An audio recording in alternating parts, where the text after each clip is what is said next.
Salamu alaikum bala jɛnɛb so denmisɛnnin mabakɔrɔba aw ni sɔgɔma aw ni tile aw ni wula aw ni su aw denkɛ n'a balimakɛ don Dirisa bɛ ta yira wolo de muso la baara a b'a dɔn kɔni ka video daminɛ yɛlɛ o ye tiɲɛ ka video daminɛ ni tɛgɛrɛ fɔ ye donc la o b'a yira k'a fɔ ko kunnafoniyaw ka di kojugu bi ye uti kalo tile 10 ye bi ye araba ye waleyaw a ka tɛgɛrɛ fɔ sa a ka tɛgɛrɛ fɔ bi kunnafoniya ka di trop a ka di trop sujet fila bɛ yen bi sujet fɔlɔ o ye Asimi Putin Asimi kɔrɔba ni Putin kɔrɔba maliyɛnw ɲininkali ma kɛ yan k'a ma foyi faamu Mali ni Russie ni ɲɔgɔn cɛ Français ka denmisɛnninw taara yala Russiw ka juru de b'u la o dɛsɛlen don k'a sara Wagner ka juru b'u la o dɛsɛlen don k'a sara o de la marifa ti ka na bilen o de la avion ti ka na bilen o de la Russie ti k'an dɛmɛ kɛlɛ la bilen u bɛ fɛ k'a dɔn ko min de bɛ yen kuma jara fo ka e yɛrɛ siran quoi e ko ko non ko Russie ko est ce que Mali ni Russie ko est ce que Russie jɛlen don Mali ye est ce que Mali jɛlen don Russie ye parce que kumaw bɛ ka caya i bɛna bɛɛ faamu sisan kibaru dumanba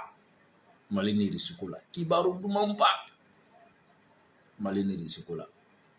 a filanan ye jumɛn o ye a bɛna fɔ misaliya la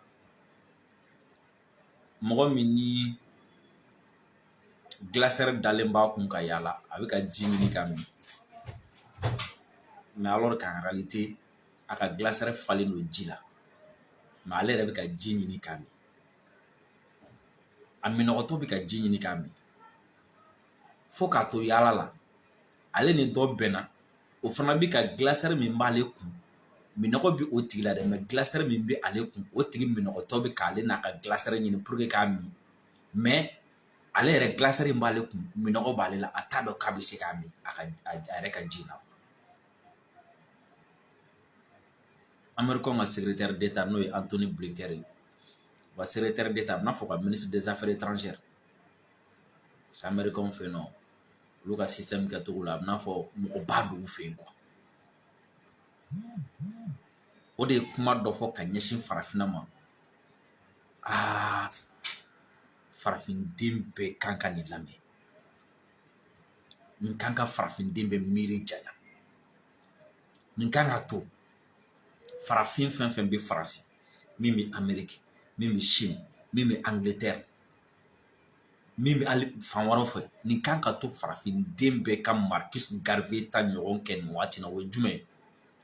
u ka minɛnw cɛ k'a fara ɲɔgɔn kan k'a fɔ Amérique ma bye bye k'a fɔ Chine ma bye bye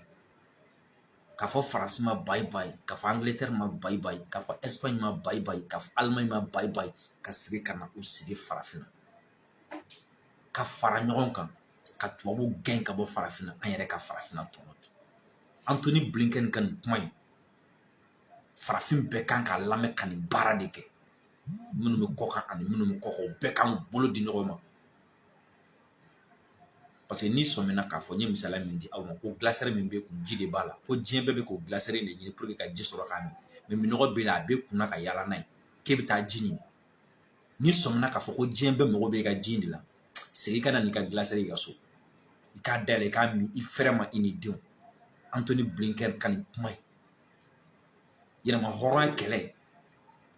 o b'a yira n na k'a fɔ ko tubabu kun bɛ ka baga an ma halisa u bɛ ka baga an ma u bɛ ka balo an na de an bɛ tila ka Anthony Blinken ka kuma k'a décortiquer ɲɔgɔn fɛ maliyɛnw video y'a partage kosɛbɛ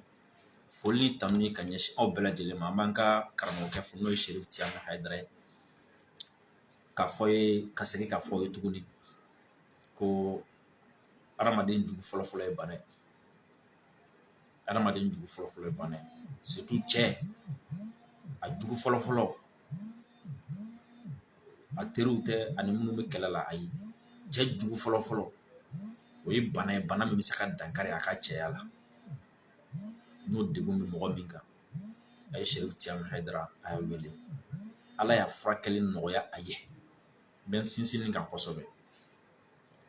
Ala y'a furakɛli nɔgɔya a ye n b'a dɔn caman b'a degun na u ka numéro ye 75 81 64 58 75 81 64 Malien, kunu avion ko nisɔndiya tɛmɛlen kɔfɛ kunu an ka Sukhoi ko nisɔndiya tɛmɛlen kɔfɛ hali n'a sɔrɔ an ma bɛn dɔw ma kunu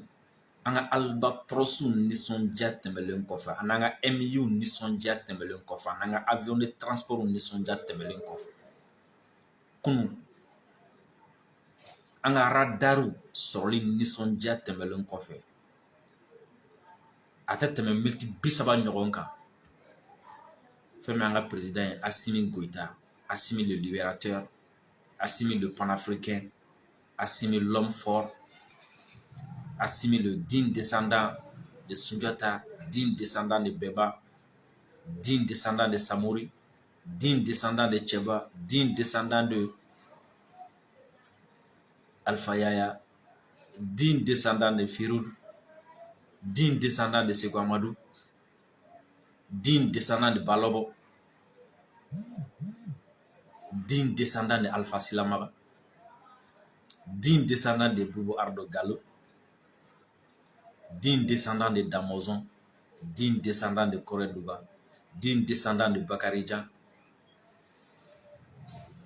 héritier légitime et reconnu de Modibo Keïta, au Assimi Goïta, miniti 30 ɲɔgɔn an ye kibaruya sɔrɔ Twitter sira kan k'a fɔ ko Assimi Goïta ni c'est-à-dire maréchal Assimi ni maréchal Poutine k'u kumana téléphone na an ye kibaruya in sɔrɔ Assimi ni Poutine téléphone na kulonkɛ dɔ wa sɛbɛ dɔ de fake news do wa ou bien jumɛn do an ko an tɛ se ka fɛn fɔ fɔlɔ an bolila ka taga Twitter ka fɔlɔ ka taga compte in vérifier fɔlɔ k'a lajɛ ni compte in ye Assimi ka compte ye ou bien ni Assimi ka compte tɛ an nana Twitter kɛ k'a lajɛ k'a ye k'a fɔ tiɲɛ yɛrɛ la compte in tɛ compte kura ye compte in créera depuis janvier 2021 o compte in yɛrɛ mɔgɔ minnu abonné b'a la ça fait 172 294 donc o b'a yira k'a fɔ ko compte min don compte ɲuman don et puis an tila ka continuer fana ka compte in vérifier k'a lajɛ an y'a ye kunun lo minnu dira o kuma bɛ a kan donc an ko nin ye Assimi ka compte ye o compte la Twitter ka ko togo di colonel Assimi Goïta ko j'ai eu un entretien téléphonique avec le président Poutine ko ni Russie président ne Assimi ne ni Russie président ne Assimi maréchal Poutine ani Russie président n'o ye maréchal Poutine ye ko a ye ɲɔgɔn kuma ɲɔgɔnya téléphone na da wulila sɔgɔla ye non a dafara sisan Assimi Poutine au téléphone. Nous avons évoqué l'appui de la Fédération de la Russie à la transition politique malienne. Ko an kumana fɛn min ye Russie Fédération ye u bɛ ka dɛmɛ min kɛ ka ɲɛsin Mali transition ma an kumana o kan. Et j'ai salué la qualité de notre partenariat respectueux ko n ye foli kɛ ka ɲɛsin Poutine ma jɛɲɔgɔnya min b'an ni ɲɔgɔn cɛ n'o ye bonya jɛɲɔgɔnya jɛɲɔgɔnya min b'an ni ɲɔgɔn cɛ ni bonya b'a la jɛɲɔgɔnya min b'an ni ɲɔgɔn cɛ ni karama b'a la jɛɲɔgɔnya min b'an ni ɲɔgɔn cɛ ni ɲɔgɔn gasi sigi bɛ a la respectueux de la souveraineté du Mali et des aspirations de la population n'an ka segin a kan compte Twitter de colonel Assimi Goïta n y'o de fɔ compte Twitter de colonel Assimi Goïta n y'a ye n taara sɛgɛsɛgɛ o compte Twitter la kunnafoniya jumɛn bɛ yen ko Assimi Goïta de y'a sɛbɛn ko j'ai eu un entretien téléphonique avec le président Poutine. Nous avons évoqué l'appui de la Fédération de la Russie à la transition politique malienne et j'ai salué la qualité de notre partenariat respectueux de la souveraineté du Mali et des aspirations de la population du Mali. Vidéo à partager. Asimi ko compte-Twitter ka fɔ la ko ni président Poutine ye ɲɔgɔn kuma ɲɔgɔnya téléphone sira fɛ an kumana fɛnw kan ni o ye Russie ka dɛmɛ min kɛ ka ɲɛsin Mali transition ma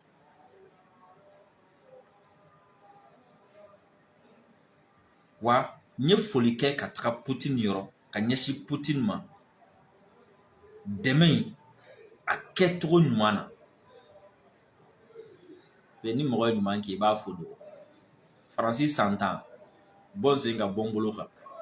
o laban ye Macron bi tile kan bilen diɲɛ don o don Macron b'an kan Maliyɛnw sara Nigériens sara Burkinabéw sara an ma avion sɔrɔ an ka kanw cira an ka jamana cira an ka nafolo banna an ka fɛn bɛɛ banna ni Faransi ka jɛ mais an ni Russie ka jɛ k'o ye bonya jɛ wa Russie ka fo u ye dɛmɛ min ta ka ɲɛsin an ma wa fana jɛɲɔgɔnya min don a jɛɲɔgɔnya bonya b'a kɔnɔ karama b'a kɔnɔ wa a jɛɲɔgɔnya bɛ Mali ka yɛrɛma hɔrɔnya bonya o kɔrɔ ye jumɛn ani Poutine ka jɛɲɔgɔnya tɛ jɛɲɔgɔnya jɛɲɔgɔnya min bɛ dankari anw ka yɛrɛma hɔrɔnya na jɛɲɔgɔnya min bɛ dankari hali anw yɛrɛ ka danbe la a t'an diyagoya k'an don da fɛ an tɛ kɛ mɔgɔ ka jɔn ye n'an ko min an bɛ taga o sira de fɛ an mago bɛ min na ani peuple ka aspiration ani jɛɲɔgɔnya in bi jamanadenw laɲini min bɛ jamanadenw fana na ni jɛɲɔgɔnya in bi o bonya a bɛ o bonya a bɛ o karama donc kuma surunma ye jumɛn avion sɔrɔlen kɔfɛ tiɲɛ na sisan kow ka ɲi kuma dankɔrɔba fila n'o ye Asimi ni Poutine ye ka téléphone ta ka ɲɔgɔn wele o ko ninnu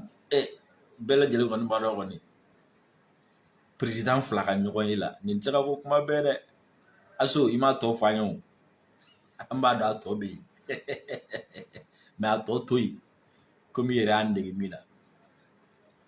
n'i ye min réaliser don min na i b'o yira n na en attendant min b'i kɔnɔ i t'o kuma kɛ ou bien i ye min labɛn i t'o kuma kɛ n'a mɔnna waati min na i bɔ k'a yira aso an y'a faamu an ka taa n'a ye ten n'i ye Asimi ye parce que n'i ye nin tweet in ye n bɛ segin a kan n'i ye nin tweet in ye n'i ye nin kalan i b'a dɔn min bɛ k'a kɛ a tigi nisɔndiyalen don i b'a dɔn min bɛ k'a kɛ u ye kuma min kɛ jigifa b'a kuma kɔnɔna na bonya b'a kuma kɔnɔna la wa sini ma sinikɛnɛ ma fɛn bɛna bɔ a kɔnɔ min ka bon kosɛbɛ parce que mɔgɔ mɔgɔ n'i bɛ dɔɔnin kalama sɛbɛnni na n'i ye mɔgɔ sɛbɛnni kɛ n'o ye ou bien n'i y'a ka sɛbɛnni kalan n'a nisɔndiyalen bɛ k'a kalan ou bien n'a dusukasilen bɛ k'a plutôt n'i ye mɔgɔ ka sɛbɛnni kɛ n'o ye par exemple ni mɔgɔ ye lettre ci ma n'i ye lettre in dayɛlɛ ou bien ni mɔgɔ communiqué kɛ n'i y'a dayɛlɛ n'i bɛ k'a kalan a tigi b'a sɛbɛn waati min na a dusukasilen ou bien a dusukasilen tɛ i bɛ se ka sentir a la à travers les mots à travers kumaw yɛrɛ agencement la donc n'i ye nin tweet in kalan i b'a ye k'a fɔ tweet in bɔra yɔrɔ min na a bɔra mɔgɔ nisɔndiyalen yɔrɔ a bɔra mɔgɔ yɔrɔ mɔgɔ min ye kuma dɔ mɛn kuma min diyara a ye a bɔra mɔgɔ yɔrɔ mɔgɔ min ye kuma dɔ mɛn min bɛ a hakili sigi a bɔra mɔgɔ yɔrɔ mɔgɔ min ye kuma dɔ mɛn kuma min bi a ka laɲiniw lasabatili nɔgɔya ma donc aso an ka taa n'a ye an kana sigi kɔ dɛ hali ni m'a tɔ fɔ parce que ne b'a dɔn a ka kuma ma dan ni ma aso na aso n'a ma taa dɔɔnin a bɛ fɔ don Makɔrɔni na wala a bɛ fɔ don Makɔrɔni c'est à dire Makɔrɔni yɛrɛ filɛ ka wuli ka farafinna yaala k'a ka ministre bila ka farafinna yaala o m'a bɔ Makɔrɔni taara a fa nɔfɛ n'o ye Amérique ye k'olu fana ka wuli k'u jɔ ko sinon ko in tiɲɛ tɔ la fɛ o Anthony Blinken yɛrɛ wulila ka yaala o yɛrɛ yaalatɔ taara Makɔrɔni yɛrɛ turu ka Makɔrɔni ka ko tɔ bɛɛ tiɲɛ parce que u y'a ye Russie affaires étrangères n'o ye Sergei Lavrov ye a ye taama dɔ kɛ farafinna o kɔni ma o tɔ to o bɛɛ wulila ka yaala donc Anthony Blinken fana wulila ka yaala aso nin bɛɛ y'aw de nɔ ye parce que aw de bɛ ka fa don mɔgɔ ninnu na aw ka kuma man ca a y'a jateminɛ kɛ kun Sadio taara avion pan daminɛ aéroport la k'o ti ban Makɔrɔni dun y'a si kɛ a ma avion kelen sɔrɔ a bolo Sadio taara avion pan daminɛ aéroport la Makɔrɔni y'o ye dɔrɔn a mago bɛɛ sara a kɔrɔlen don a dusukun ninnu ça peut pas tenir quoi donc n'a tora ka Makɔrɔni choquer ta a bɛ digi a ka première dame na quoi a kana na bana dɔ bila la quoi donc a y'a kɛ dɔɔni dɔɔni ok voilà mais ni ne faamuna o Faransi m'a faamu mais Amérique y'a faamu aso ye mɔgɔ min ye Faransi m'a faamu mais Amérique y'a faamu farafina bɛ niveau min na aso y'a faamu makɔrɔ m'a faamu mais Amérique y'a faamu Faransi bɛ nafa min sɔrɔ Mali la ni mɔgɔ min ni Mali jara ni mɔgɔ min ni farafina jara i bɛ nafa min sɔrɔ Faransi m'a faamu mais Amérique y'a faamu parce que Faransi bɛ ka continuer ni a tagabolo kɔrɔ ye ale dɛsɛlen don ka falen pour que ka nin ko in bɛɛ lajɔ ka nin bɛɛ ko in bɛɛ lasa sira fɛ o de la Américain ka secrétaire d'État n'o ye Anthony Blinken a wulila ka tagama dɔ kɛ mais yan'an ka Anthony Blinken ka tagama in lamɛn an ka Samska ka nin yɔrɔnin dɔrɔn lamɛn o la n bɛ sɔrɔ ka don Anthony Blinken ka élément kɔnɔ an ka Samska lamɛn dɔɔnin dɔrɔn a lamɛn ka ɲɛ histoire de don a lamɛn ka ɲɛ. Et 2 ans après la chute de Constantinople en 1453, le pape Nicolas V allait autoriser officiellement le roi de Portugal, non seulement à faire de tous les Sarrasins, c'est-à-dire les Noirs, à faire d'eux des esclaves et à saisir leurs terres, mais aussi à faire subir le même traitement à tous les ennemis du Christ. Voici extrait de la bulle Romanus Pontifex, page 21, ce qu'avait écrit le pape Nicolas V, et je le cite. Des faveurs et grâces spéciales étant conférées aux princes et aux rois catholiques, qui non seulement restreignent les excès sauvages des Sarrasins, c'est-à-dire des Noirs et autres infidèles, mais aussi pour la défense et l'augmentation de la foi, ils doivent persécuter et faire disparaître ceux-ci, afin que leur royaume et leurs habitations, même si ceux-ci sont situés dans les régions lointaines, qui nous sont encore inconnues, la libre et ample faculté d'envahir, chercher, capturer, déporter et soumettre tous les Sarrasins, c'est-à-dire les Noirs et autres ennemis du Christ, n'importe où, de prendre possession de leur royaume, principauté et leur possession, et de tous les biens meubles et immeubles, et de réduire leur personne à l'esclavage perpétuel, et prendre la souveraineté de leur royaume, principauté et de leurs biens, afin de bénéficier de l'usage et des produits de ceux-ci. Le Romanus Pontifex, page 23. Poéma. Ni livre in bɛ a bɛ Google kan n'a y'o ja n'aw taara Google kan dɔrɔn a b'a taper Romanus Pontifex bilu bɛna fɔ lettre batakiw quoi ni ye tubabu bɔra tubabu la cogo di ka na se anw fɛ yan o bɔra ni hakilila jumɛnw o cira ni cikan jumɛnw ka na anw fɛ yan parce que n'i ye mɔgɔ dɔ ye kuma la ni o b'u ye non an balima de ye Faransi an balima de ye karisalakaw ye o cira ni cikan min ye o de filɛ nin depuis dans les années 1453 Jésus-Christ tɛmɛlen kɔfɛ ale salatu wa salam san 1453. Vous savez ce qui se passe ni masakɛ fɛn fɛn bɛ fɛ ka na tiɲɛni kɛ a bɛna taga tiɲɛni min kɛ a bɛ mɔgɔ dɔ ɲini mɔgɔ min bɛ se k'a ka tiɲɛni k'a yamaruya bolo a ye taga nin biri ɲini Google k'a k'a kalan quoi o la a bi an ni tubabu ni ɲɔgɔn cɛ mun nana ni jɔnya ye a b'a faamu mun nana ni colonisation ye a b'a faamu wa mun kɛlɛ bɛ sen na nin waati in na a b'a faamu o wulikun ye jumɛn parce que u bolo kabini lawale farafin tɛ mɔgɔ ye farafin bolo n'a saya bɛɛ kelen farafin fagali tɛ fɛn fagali farafin bugɔli tɛ fɛn bugɔli wa farafin n'a bolo fɛn bɛɛ n'a bɛ se ka min kɛ u la a y'a kɛ u la u cira n'o cikan de a ye taa a k'u bugɔ a k'u nani a k'u minɛ a k'u faga masaya bɛ minnu bolo a ka masaya in daraki u la walasa a bɛ se ka fɛrɛ u ma ka fɛrɛ u bolofɛnw ma ka fɛrɛ u ka jamana nafolomafɛnw ma ka fɛrɛ u ka dugu jukɔrɔ nafolomafɛnw ma u cira ka na ni o de donc hali sini o ko kelen de bɛ sen munna o cira ka na o de la n'an ye Anthony Blinken lamɛn an bɛ n'a faamu munna o bɛ bila ka na farafinna k'u kana nin bɛɛ kɛ pourquoi Pourquoi? O kuma dugukolo t'u fɛ yan. Munna? Ji t'u fɛ yan. Munna courant t'u fɛ yan. Sanu t'u fɛ yan. Munna u b'u bila ka na farafinna k'u kana nin bɛɛ kɛ. O kuma mun de bɛ farafinna? An ka lamɛn.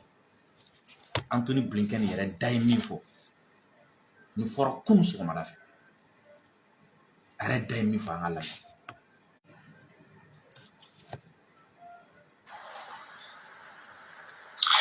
Je ne suis pas là parce que il y a une compétition avec qui que ce soit d'autre. Ce n'est pas un voyage ou non seulement un voyage, ce n'est pas un engagement. Ou non seulement un voyage qui que ce soit d'autre. Ce n'est pas un voyage ou non seulement un voyage, ce n'est pas un engagement américain en Afrique à cause d'un autre pays, mais au contraire parce que l'avenir du monde sera défini de façon très importante en Afrique. Voilà. Ni Anthony Blinken, ni kuma fɔra kunun, secrétaire d'État américain, ko ale ma wuli ka bɔ Amérique kana farafinna parce que ko jamana wɛrɛ masakɛ nana parce que Rusiw y'a nɔ fɛnw nana a y'o tɛ dɛ. K'olu wulila kana farafinna parce que ko diɲɛ adamadenya bɛɛ, ko diɲɛ ka sini ɲɛsigi o sirilen bɛ farafinna de la. Diɲɛ ka sini ɲɛsigi baara o sirilen bɛ farafinna la. Kuma kɔrɔ ye jumɛn? C'est à dire diɲɛ sini ma sinikɛnɛ ma o ko bɛ diɲɛlatigɛ farafinna de. O kɔrɔ ye jumɛn? Ni mɔgɔ min ni farafinna man di e sen bɛ bɔ diɲɛ sini na. Ni mɔgɔ min ni farafinna man di sini kɔngɔ bɛ minɛ. Ni mɔgɔ min ni farafinna man di sini bana bɛ minɛ. Ni mɔgɔ min ni farafinna man di sini pétrole ko manque bɛ minɛ. Ni mɔgɔ min ni farafinna man di sini baloko dɛsɛ bɛ minɛ. Wala ale wulila ka na farafinna parce que diɲɛ ka sini ɲɛsigi, diɲɛ sini ɲɛsigi, diɲɛ sini ma sinikɛnɛ ma a ko farafinna jɔyɔrɔba de b'a la. Farafin minnu bɛ Amérique aw ma nin mɛn. Farafin minnu bɛ Espagne, minnu bɛ France, minnu bɛ Italie, minnu bɛ Allemagne, minnu bɛ Chine, minnu bɛ fan wɛrɛ fɛ aw ma nin mɛn. Farafin minnu bɛ farafinna aw ma nin mɛn wa? Aw bɛ ka yaala ni glacière min y'aw kun ko minɔgɔ b'a la. Amérique secrétaire d'État filɛ nin k'a fɔ ko diɲɛ sini pour que minɔgɔ ka bɔ mɔgɔw la sini ko glacière min bɛ aw kun ni o ye farafinna dɛ. Ko a ko sirilen bɛ o de la. Donc an yɛrɛ t'an ka glacière, an tɛ segin ka na n'an ka glacière ye so. An tɛ segin ka na so n'a ma ɲɛ ko diɲɛ sini ɲɛsigi b'anw de fɛ yan k'o bɛ farafinna de. An bɛ mun ɲini Amérique? Minnu kalanna aw bɛ mun na Amérique? Minnu kalanna aw bɛ mun na France? France kalanbaw, Amérique kalanbaw de k'a dɔn ko diɲɛ sini ɲɛsigi sirilen bɛ farafinna de la, ko a k'a bɛ farafinna de. Mais farafinna kalanbaw sigilen bɛ Amérique halisa. Farafinna kalannenw sigilen don France halisa, Chine halisa, halisa aw bɛ k'a suma k'a di olu ma ye. Ne t'aw dɔgɔya dɛ parce que mɔgɔ caman b'a fɔ ko ne kana fɔ ma ko kalanden, ko ne ka fɔ mɔgɔ minnu taara école la, mais n b'aw wele ko kalandenw. Et j'ose espérer que aw bɛna segin ka na yanni u kana bɛɛ ta ka taga tuguni i n'a fɔ n ye Romanus Pontifex kali min k'a la n y'a kala kun dɔ de kama. A k'a dɔn ko u bilala ka na mun na anw fɛ yan, wa mun na u bilala ka na parce que diɲɛ fɛn bɛɛ bɛ farafinna de, a nafa bɛɛ bɛ farafinna de. Mais farafinna bɛ ka boli ka taa ka o nafa in to k'i kɔ don o la ka taa kɔgɔji jalan nɔfɛ k'i kɔ don o la an bɛ ka taa bilidimu dɔrɔn de nɔfɛ alors que diɲɛ fɛn bɛɛ bɛ anw de fɛ yan. U bilala ka na ko ka anw gɛn ka taa walasa ka fɛɛrɛ anw ta ma. U nalen filɛ nin tuguni u ɲɛ b'a la mɔgɔ bɛ ka wuli ka bɔ sunɔgɔ la. Maliyɛnw ye mɔgɔw lakunu ka bɔ sunɔgɔ la. Asimi ye mɔgɔw lakunu, Yɛrɛwolo Denmuso Laranpa ye farafinw lakunu ka bɔ sunɔgɔ la. An bɛna an bolo da an ta kan sisan. An bɛ k'an ja an ta kan sisan k'a tɛ di. An bɛ k'a yɛrɛ k'a fɔ k'an bɛ kɛlɛ min na k'olu de bɛ k'an bila kɛlɛ la k'an k'a dabila. An bɛ k'a yɛrɛ k'a fɔ ko an yɛrɛ dama bɛ ka fara-farali min kɛ ko aw de bɛ k'an bila ɲɔgɔn na k'an k'a dabila. An bɛ k'a yɛrɛ farafinna la min kɛ k'a fɔ ko an bɛ se k'an jɔ tubabu fɛ wa an tɛ sa. An bɛ k'a yɛrɛ farafindenw na k'a fɔ ko tubabu ala tɛ jinɛ tɛ. An bɛ k'o yɛrɛli min kɛ o y'u siran. An bɛ k'an jali min kɛ an ka fɛnw kɛ o y'u siran. Wulilen filɛ nin kana tuguni parce que ko u tun bɛ tagabolo sira kɔrɔ min kan. Anthony Blinken y'a fɔ ko cette fois-ci k'olu nakun tɛ ko kana fɔ farafinw ma a y'a kɛ tan a y'a kɛ tan. Donc kɔrɔ ye jumɛn? Ko kunun u tun b'a fɔ de k'a y'a kɛ tan a y'a kɛ tan. K'olu nakun tɛ sisan nɔ k'a fɔ ko u bɛna mɔgɔ diyagoya ka don da dɔ fɛ. O kɔrɔ ye jumɛn? Ko kunun k'u tun b'an diyagoya ka don da de fɛ.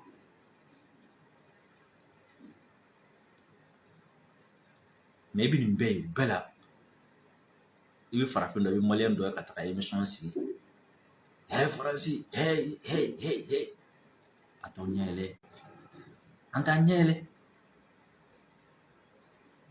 Ni France président kamana gana France marala abu wuli amna yala farafina kana wari. Ni Amérique président kamana gana Amérique jirila abu wuli kana farafina kana fani. Fo Amérique président ka chide no ga fere étranger fo daf la ka fo ko hey farafin anye no ko na de aw nyagali no Amérique minaw aw nyagali no France minaw aw nyagali no Chine minaw ka ka minon je ka ta wari nyini we hey. On yɛrɛ ɲagalen bɛ farafina de la on yɛrɛ balo bɛ bɔ ni wa an nalen filɛ ka na an balo ɲini farafina cɛ ni ma farafiden min ja gɛlɛya ni ma farafiden min encourager k'i ba i ka jɔnya kɛlɛ kɛ ni ma farafiden min encourager k'i ban jɔnya ni ma farafiden min encourager ka k'i kɛ faso fɛ ni ma farafiden min encourager i k'i faso dɛmɛ ni ma farafiden min encourager i ka da i yɛrɛ la ne taara fɛn wɛrɛ min bɛ se k'e encourager tuguni ne t'a dɔn fun ne bɛ e encourager bilen ala kɔni tɛna jigin ka na kun min fɛ ala tɛna jigin ka na kun min fɛ fo i ka zon yɛrɛ kana bɔ a da ko hey ɲɛ b'a la dɛ ne bɛ ka fɛn fɛn dun ka so n bɛ k'a bɛɛ suɲɛ e fɛ yen halisa i bɛ ka taga balo ɲini kɛnɛ ma halisa i bɛ gɛribuya la halisa i bɛ ka sɔn jɔnmaya ma hey farafin u ko n kana fɔ ma aw intellectuel mais n b'a fɔ ma aw intellectuel minnu bɛ Amérique aw intellectuel minnu bɛ France aw intellectuel minnu bɛ tubabu jamanaw kan Occident na Europe ye Amérique ye a ye na farafina i n'a fɔ Marcus Garvey y'a kɛ cogo min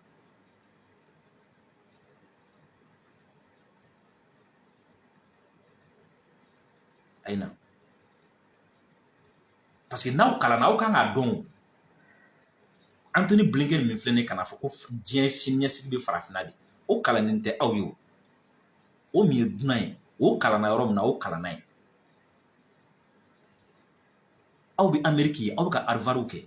aw bɛ France aw bɛ ka Sorbonne kɛ o min ye Harvard ni Sorbonne kɛ olu de filɛ nin ye k'a fɔ ko diɲɛ siniɲɛsigi bɛ farafina o bɛɛ la aw tellement que vous êtes intellectuel aw kalanna diplôme b'aw bolo aw bɛ kodɔn mais halisa aw ma se k'a ye k'a fɔ ko diɲɛ siniɲɛsigi bɛ farafina fo aw sigilen don minnu kɛrɛfɛ fo olu de bɛna fɔ farafina mais revenez a ye segin ka na a ye segin ka na dɔnniya min b'a la a ye segin ka na an ka farafina dilan savoir min b'a la a ye segin ka na an ka farafina dilan aw ye kalan min kɛ a ye segin ka na kɛ ka farafina servir n'a ma fɔ ko maliyɛn fɛn fɛn bɛ diɲɛ kɔ k'a bɛɛ k'a ka minɛn cɛ ka segin ayi diɲɛ taa ni ka segin o ye diɲɛ togoya ye mais aw k'a dɔn kɔni k'a fɔ ko aw bɛ ka min ɲini diɲɛ kɔnɔ a bɛ farafina yan de diplomate bɛ se ka taga kuma bɔ par exemple diɲɛ jamana o jamana n'i y'a ta an bɛ taa feere kɛ dɔ fɛ dɔ bɛ na feere kɛ an fɛ sanni feere kɔnɔna la i bɛ se ka sigi yan a tigi bɛ se ka sigi yan olu bɛ yen o de la n ko n m'a fɔ n ko bɛɛ ka sigi mais a y'a dɔn ko diɲɛ laban ye farafina ye a siniɲɛsigi ye yan tubabuw yɛrɛ ko yan de don an tɛ na so parce que a y'a jateminɛ an ye kɛlɛ daminɛ ka institutionnaliser depuis 2019 k'a organiser o don ni bi cɛ kɛlɛ ye niveau min sɔrɔ a b'a dɔn a sini kelen ka fanga ta olu kelen ka kɛlɛ don institution kɔnɔna na kɛlɛ ye niveau min sɔrɔ a ɲɛ b'a la wa an ka intellectuel minnu bɛ kɔfɛ a ye hakɛ to n b'u wele intellectuel parce que moi j'aime respecter tout le monde an ka intellectuel minnu bɛ kɔfɛ ni aw nana ka aw fara nin kɛlɛ in kan c'est-à-dire ça va prendre une dimension internationale et infernale et là aw bɛ bonya vous serez respecté aw k'a jateminɛ il y a combien d'intellectuels maliens aux États-Unis? Il y a combien d'intellectuels africains aux États-Unis? Il y a combien d'intellectuels africains en France? Mais vous êtes connus par qui? Vous êtes connus par qui? Moi aussi. Ah ouais, il y a des Américains qui ont dit. Mais aujourd'hui, si seulement 10 intellectuels africains installés dans l'Occident, où il a décidé ça, vous allez voir ce que ça va vous donner comme renommée. Vous allez voir ce que ça va vous pousser parce que toute l'Afrique va chanter votre honneur. Retournez à la maison. Africains, on a dit, an ka sɔn an yɛrɛ maliyɛnw an bilala diɲɛ ni an bilala farafinna ɲɛ kɛlɛ min na an kana sɔn a ka fɔ a ma ko sama ka tila ka fɔ a ma ko an zonzan aso an ka taa